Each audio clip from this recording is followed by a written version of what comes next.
We start by an electrode. We move up in interfacing with the liquid, typically our blood or our tears or our sweat, and then we play by immobilizing the oxidase, for example, or the cytochrome P450, in order to establish an interaction specifically with our target, the drug or the glucose or the cholesterol, with a plan to measure the concentration by measuring a current. How to do it? How we can measure the current? Okay, come on, this is easy for us, right? So we just introduce another electrode, we just polarize these two electrodes, and we are in business, because we are getting circulating a current. Back to the peak that Professor Ravichandran showed you, at which potential we need to apply in order to get the right current? That's a silly question for you. Looks like, but we have no idea which potential to apply. Yes. Why we have no idea? Because, first of all, and I back to what I just tell you, usually the electrochemical interface is modeled by capacitor and resistor, but it's really not. So we cannot think to have here a resistor. Here we have a quite complex electrochemical system that provide current in a different manner if we just change a little bit the potential. So it's not linear, it cannot be a resistor. But even though we think for a while as a resistor, because it's something that we know very well, we would like to apply the right potential at this resistor. And because the situation here is changing, this resistor is changing. Actually, it's not linearly related to the stuff, so we have no idea what is the right VR. While we are controlling V0, an external potential to the electrochemical cell.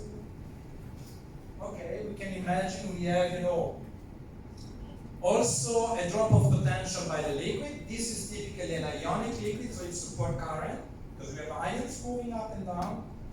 And so we will have another drop of potential there. So being smart electrical engineer, we can say, okay, come on, I found the solution. I impose zero current in this loop, means I have zero voltage drop here, and I can imagine now that my V0 is applied to VR. Okay, it's wrong. It's wrong because I'm neglecting the voltage drop here, right? I have two interfaces. One here, but I have to remember the other interface. Okay, but electrochemistry are clever people, so they decided tens of years ago to fix one forever the material of this electrode, and if you declare which electrode you are using, by convention, pay attention, it's just convention, you can imagine that your V0 is your VR. That's the reason in any paper you read in electrochemistry journal, electrochemical journal, you find always declared the so-called reference electrode, silver, for example, silver chloride, or calomellan, or whatever other reference electrode. But you have always to declare what is your electrode here, so you can imagine by convention to neglect the voltage drop there and think to control VR by the external potential you are applying to the loop.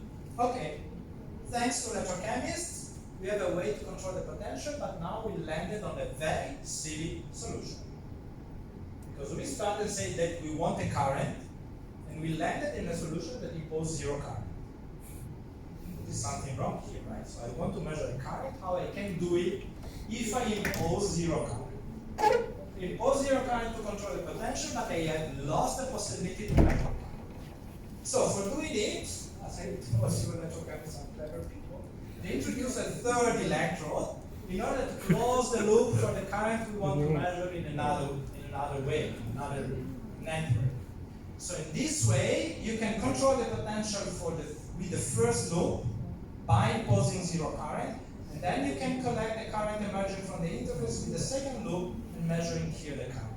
So you control the electrochemical cell and you measure the current. And ladies and gentlemen, this is the so-called three electrode electrochemical cell that has the working electrode, which is the electrode where you typically exploit your redox reaction in order to be selective, to measure the glucose, only the glucose, for example. Then you have the reference electrode that is key to correctly drive your interface. So you can now go back to papers in electrochemistry, read that you need to apply, for example, 600 millivolts, and this is the millivolts you have to apply in B0. But you need to use another network, another loop, to measure the current related to your glucose, your cholesterol. Typical case of working reference and counterreactor. This is a